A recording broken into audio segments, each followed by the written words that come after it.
हमें बचपन से ही बताया गया कि रावण एक क्रूर और अहंकारी राजा था, जिसने न जाने कितने ही पाप किए और अपने ही भाई को लंका से बाहर फेंक दिया। पर हमेशा जो दिखता है वह सच नहीं होता। जो आपने बचपन से देखा और सुना वह रावण नामक सिक्के का बस एक ही पहलू है। असल में रावण एक महाज्ञानी, महापंडित और महाप्रतापी राजा था, जिसे 6 शास्त्र और 4 वेदों का ज्ञान था। रावण से बड़ा शिव भक्त न कोई था, न कोई होगा। तो आज की इस वीडियो में हम जानेंगे रावण की कुछ अनसुनी अकल्पनीय बातें जो आपको वाल्मीकि रामायण में नहीं मिलेगी। जानेंगे कि रावण ब्राह्मण था या असुर, और क्या था उसके 10 सिरों का असली राज, और क्यों रावण ने राम को दिया था विजय का आशीर्वाद। और वीडियो के अंत में हम यह भी जानेंगे कि क्या रावण भी 7 चिरंजीवियों की तरह ही आज भी जीवित है, और क्या सच में माता सीता रावण की ही बेटी थी। तो चलिए जानते हैं एक महान विद्वान, सफल शासक, वीणा उस्ताद, शिव भक्त रावण की असली कहानी। तो नमस्कार आप सभी का मेरे चैनल मैथोलॉजी एक्सरे में स्वागत करता हूं। तो मैं आपका अपना अमित कुमार। आज मैं बताने जा रहा हूं कि रावण कौन था। जी हाँ, सभी लोग को जानना होगा कि रावण कौन था। इतना प्रतापी राजा, 4 वेदों का ज्ञाता, सहस्त्र शास्त्रों का ज्ञाता, विद्यमान पांडित्य रावण। क्या उसको सच में अपनी मृत्यु पता थी? क्या जानबूझ के उन्होंने सीता माता का अपहरण किया था? क्या थी सच्चाई? क्या है रावण के जन्म लेने का रहस्य? तो सभी की जानकारी आज हम इसी वीडियो में जानेंगे। तो कृपया करके आप वीडियो में बने रहिए और वीडियो को शुरू से अंत तक देखिए और वीडियो को स्किप मत कीजिएगा।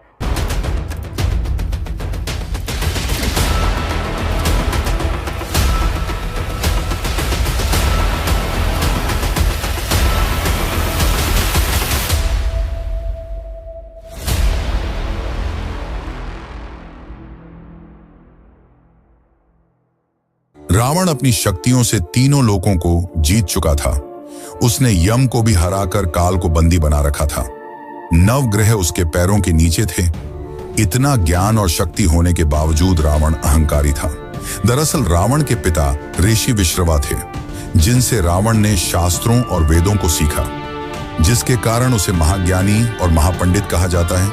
वहीं उसकी माता कैकसी राक्षस कुल की थी, जिसके कारण रावण में राक्षसों वाले गुण भी थे। एक और इंटरेस्टिंग बात तो यह कि रावण ब्रह्मा जी के भी परपोते थे।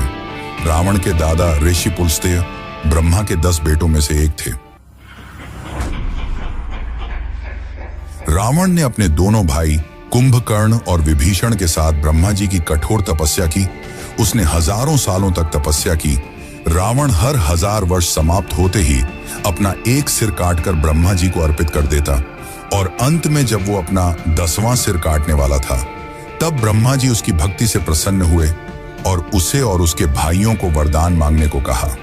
रावण ने अमृता का वरदान मांगा, पर ब्रह्मा जी ने यह कहते हुए मना कर दिया कि यह सृष्टि के नियमों के अनुकूल है। तब रावण ने वरदान मांगा कि उसे दानव, देवता, किन्नर, नाग कोई न हरा सके, और अपने अहंकार में रावण ने मनुष्यों और वानरों को तुच्छ समझते हुए उनसे सुरक्षा नहीं मांगी, और इसी कारण यही उनके अंत का कारण बने। ब्रह्मा जी ने उसे वरदान देते हुए उसके 10 सिर भी उसे लौटा दिए और अमृता के लिए अमृत विला दिया, जो रावण की नाभि में था, और उसे चेतावनी दी कि यह अमृत विला सिर्फ अग्नि बाण से सुखाया जा सकता है, जो कि केवल श्री हरि विष्णु के पास है, तो तुम उनसे दुश्मनी मोल ना लेना। अब इसके बाद ब्रह्मा जी ने कुंभकर्ण को वरदान मांगने को कहा। कुंभकर्ण इंद्रासन यानी कि देवों का आसन मांगने वाला था, पर देवों के चाल से माता सरस्वती कुंभकर्ण की जीभ पर विराजमान हो गईं और इंद्रासन की जगह निद्रासन का वरदान मांग लिया। अंत में विभीषण ने आजीवन प्रभु की सेवा और भक्ति करने का वरदान मांगा, जिससे ब्रह्मा जी प्रसन्न हुए और उसे यह वरदान खुशी खुशी दे दिया।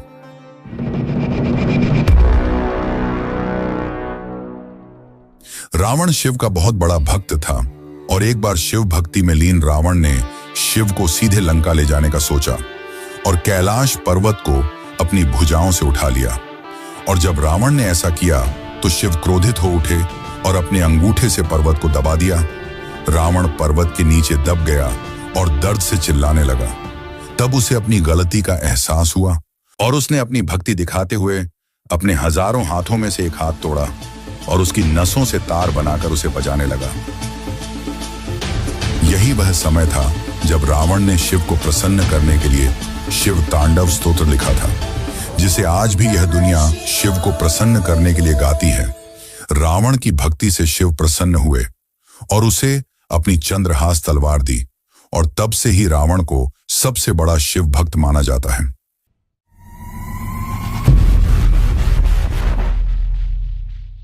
क्या रावण के सच में 10 सिर थे? इसे लेकर शास्त्रों में अलग अलग कहानियां मिलती हैं।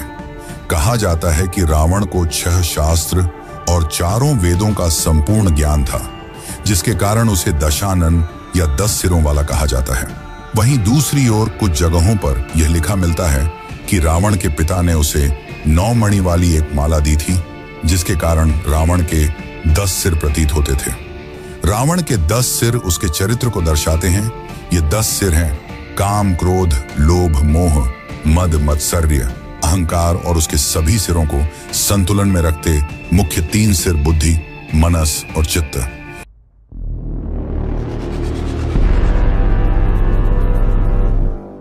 राम सेतु बनाने के लिए राम ने यज्ञ किया, और यज्ञ कराने के लिए ब्राह्मण की जरूरत थी, और उस समय रावण से बड़ा ज्ञानी ब्राह्मण और कोई नहीं था।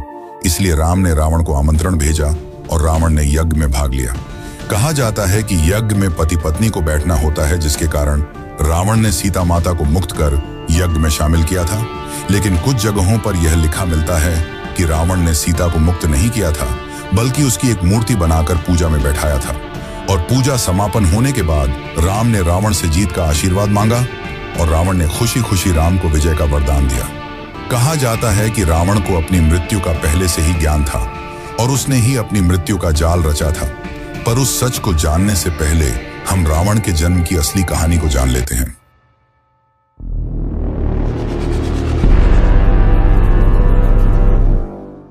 जय और विजय ये विष्णु के वैकुंठ लोक के 2 द्वारपाल थे, और जब ब्रह्मा जी के 4 पुत्र विष्णु के दर्शन के लिए पहुंचे, तब जय और विजय ने उन्हें यह कहकर रोक दिया कि यह अभी विष्णु जी के आराम का समय है, जिससे क्रोधित होकर संत कुमारों ने उन्हें श्राप दिया कि उन्हें वैकुंठ लोक का त्याग करना होगा।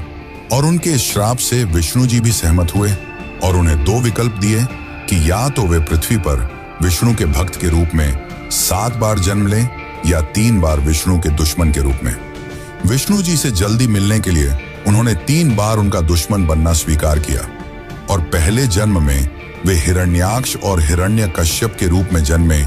हिरण्याक्ष को विष्णु के वराह अवतार ने मारा, और हिरण्यकश्यप को नरसिंह अवतार ने। दूसरे जन्म में वे रावण और कुंभकर्ण के रूप में जन्मे, जिन्हें विष्णु के अवतार राम द्वारा मारा गया। तीसरे जन्म में वे शिशुपाल और दंतवक्त्र के रूप में जन्मे, जिन्हें श्री कृष्ण द्वारा मारा गया।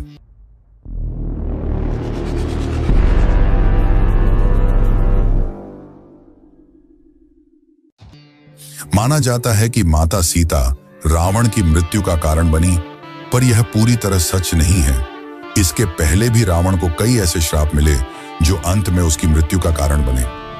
एक समय की बात है जब स्वर्ग की अप्सरा रंभा कुबेर के बेटे के पास जा रही थी, तब मार्ग में रावण ने उससे छेड़छाड़ की, जिससे क्रोधित होकर कुबेर के बेटे ने रावण को श्राप दिया कि अगर वह स्त्री की इजाजत के बिना उसे हाथ लगाएगा तो वह भस्म हो जाएगा।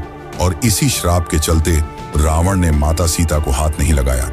दूसरा यह कि रावण अपनी अहंकार और जीतने की चाह में कई राजा महाराजाओं को मारता गया, और जब उसने 21वें रघुवंशी राजा अनर्ण्य को मारा, तो अनर्ण्य ने उसे श्राप दिया कि मेरे ही वंश के राजकुमार द्वारा तुम मारे जाओगे।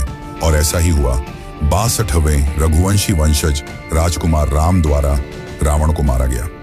पर कुछ लोगों का यह मानना है कि रावण मरा नहीं, बल्कि आज भी जीवित है, और कलयुग के अंत के पश्चात वेद और शास्त्रों का ज्ञान देने फिर से आएंगे, और अभी वे लंका की किसी गुफा में हैं। तो चलिए जानते हैं इसकी असली सच्चाई।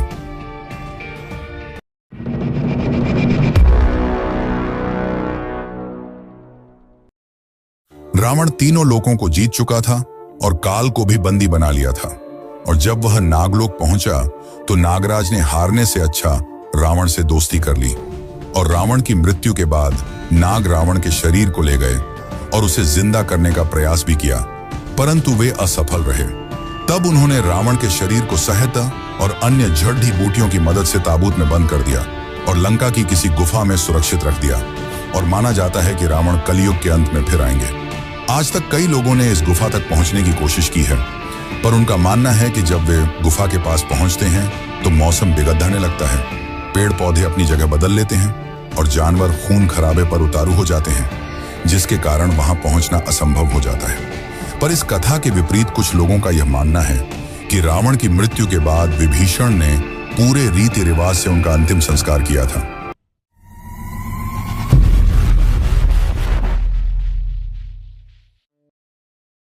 दरअसल रावण एक सफल शासक था जिसके राज में लंका ने सिर्फ विकास ही किया।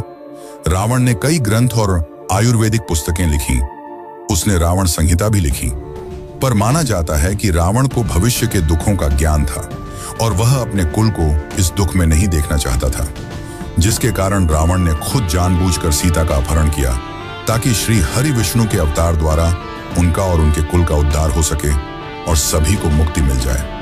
उस समय रावण से ज्यादा ज्ञानी और कोई नहीं था, इसलिए रावण के मरते वक्त राम ने लक्ष्मण को रावण से ज्ञान लेने को कहा और रावण ने लक्ष्मण को जीवन की 3 प्रमुख बातें बताई जिसे आप भी फॉलो करके जीवन में सफलता को प्राप्त कर सकते हैं। पर उन 3 बातों को जानने से पहले हम ये जान लेते हैं कि क्या सीता माता सच में रावण की ही बेटी थी।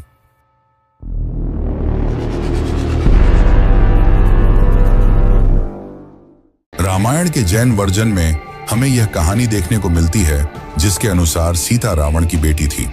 माना जाता है कि सीता रावण और मंदोदरी की पहली संतान थी, पर उनके जन्म के समय रावण को यह ज्ञात हो गया था कि उसकी पुत्री का पति ही उसकी मृत्यु का कारण होगा। इस वजह से रावण ने उसे संदूक में बंद करके जमीन में गाड़ दिया, जो बाद में राजा जनक को मिली और राजा जनक ने उसे अपनी पुत्री मान लिया। पर यह कहानी हमें रामायण के जैन वर्जन और कुछ अन्य क्षेत्रीय किताबों में देखने को मिलती है, जो कि रियल रामायण की किताबों से अलग है, इसलिए इस पे पूरा भरोसा नहीं किया जा सकता। वैसे इसमें आपकी क्या राय है कि सीता माता रावण की बेटी थी या नहीं? कमेंट करके जरूर बताएं।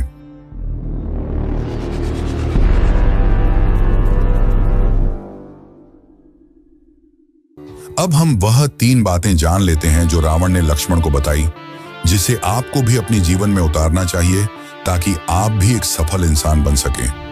पहली बात यह कि किसी भी शुभ कार्य को जल्द से जल्द कर लेना चाहिए और अशुभ कार्य को जितना हो सके टालना चाहिए। पर रावण ने राम को पहचानने में देर कर दी, जिसके कारण वह मारा गया।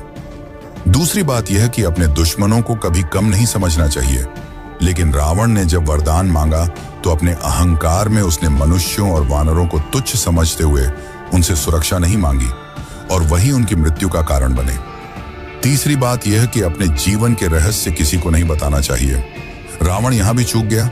विभीषण को उसकी नाभि में स्थित अमृत का राज मालूम था, जिसके कारण रावण मारा गया। तो ये हैं 3 बातें जो आपको भी जरूर ध्यान में रखनी चाहिए।